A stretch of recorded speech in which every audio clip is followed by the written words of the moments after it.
I would spend hours listening to music in front of the mirror, in my mother's pearls, in her fake pearls. I didn't care what they were. I wasn't a little girl in that mirror. I was Whitney Houston in The Bodyguard. I was Gloria Estefan on stage. I was whoever I wanted to be. I got discovered singing in a store, in a little boutique where we grew up. There were these two guys that worked at the store. They loved fashion and music, and they loved talking about theater, and I became friends with them because I went into the store one day with my mom. I would go and hang out for hours after school. My mom would say, "Where the are you?"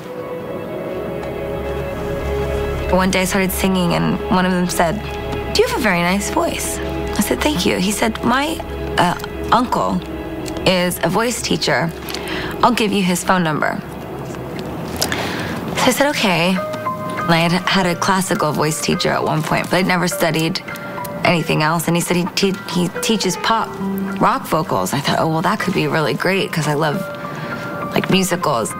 So I called Don Lawrence, and he listed off all the people that he has worked with. And they included Mick Jagger, Bono, and Christina Aguilera. My heart sank. He was on speaker, and my mother was sitting next to me.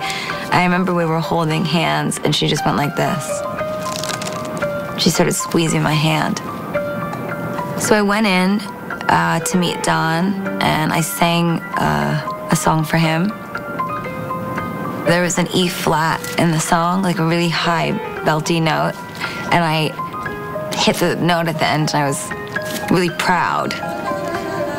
And I didn't hit it very well. Little did I know that I hadn't hit it very well.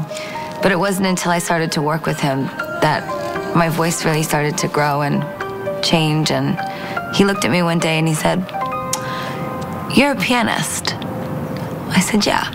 He says, "I can tell."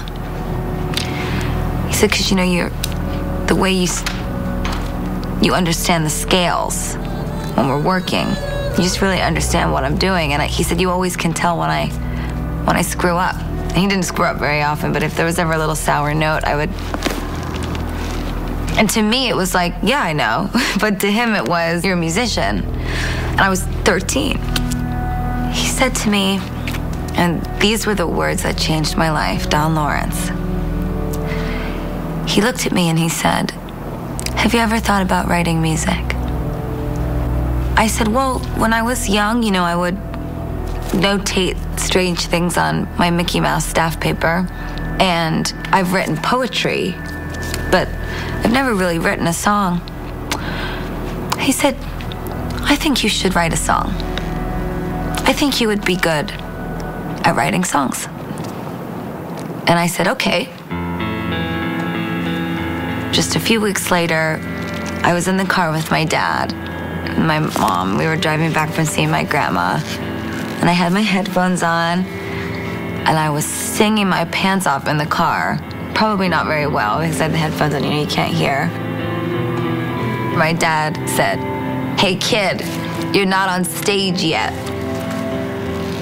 And I burst into tears, and I started screaming, and my mother was like, "What is going on with you?" And we drove to the front of my parents' place. My dad was driving the car back to the garage, you know, because it's New York, so you got to drive it to the garage 10 blocks away and then walk home. Pain in the ass. My dad was always gone for about 15 minutes. By the time he'd gotten home, I'd written my first song. It was called "To Love Again." What's that song about? The song is about being in love and then losing it with someone, and then saying we can find what made us fall in love in the first place. And in hindsight, I'm like, what the was I talking about? I was 13. What the hell did I know about love? But I think it was my innocence. You know, of course, my first song had to be some giant, dramatic power ballad.